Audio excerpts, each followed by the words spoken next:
Even at your darkest time, you're destined for something greater. Let me say that again.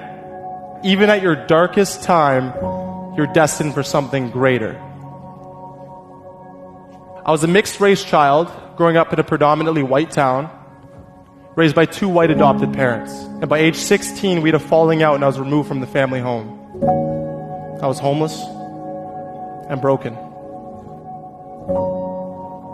I was then brought to a small town where I was mistaken for the other mixed-race child at my public school. The teachers would call me by his name each and every day, and I never corrected them. How can a 6th grader believe that there's greatness within them when they're not even being called by their own name?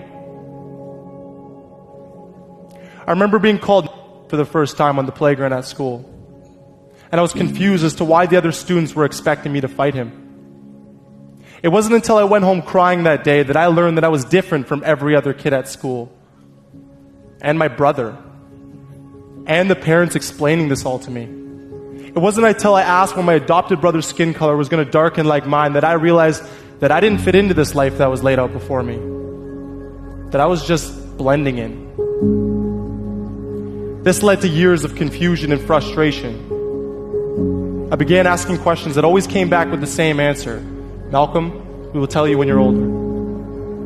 I had to wait to find out these intense details about my own past. But that talk never came.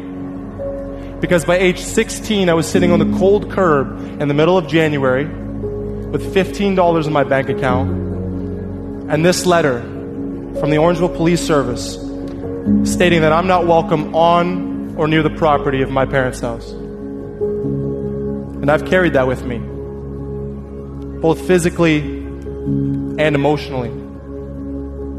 I was at my darkest time. I cried until I found myself on the gym roof of my public school, staring at the playground beneath me with a sense of calm. I remember the feel of the steel edge beneath my feet, slippery from the snow.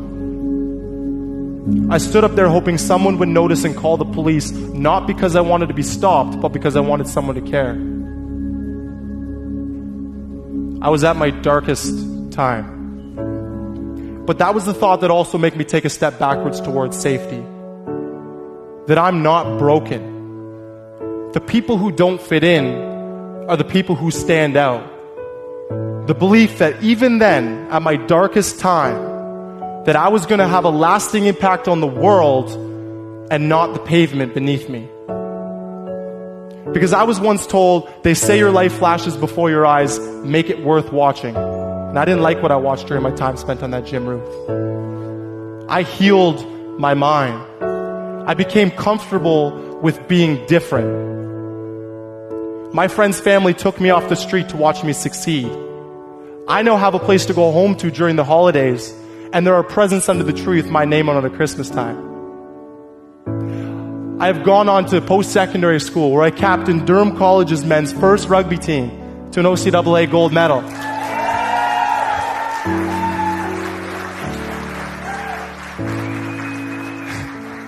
I have earned numerous rugby and academic achievements, and I have more extended family than I can begin to count. 4 years ago, the family that took me in sat me down and walked me through the process of getting my adoption paperwork. Last year it came in. 4 files this thick about my true identity from birth to age 6. I was calm. I was calm because I was happy with who I was, and I didn't need a file to tell me that. The past doesn't define me, I define me. And if there's one thing I'd ask you to take away from my speech, it's the belief that everyone, even at their darkest times, is destined for something greater. Because I conquered mine, and it saved my life.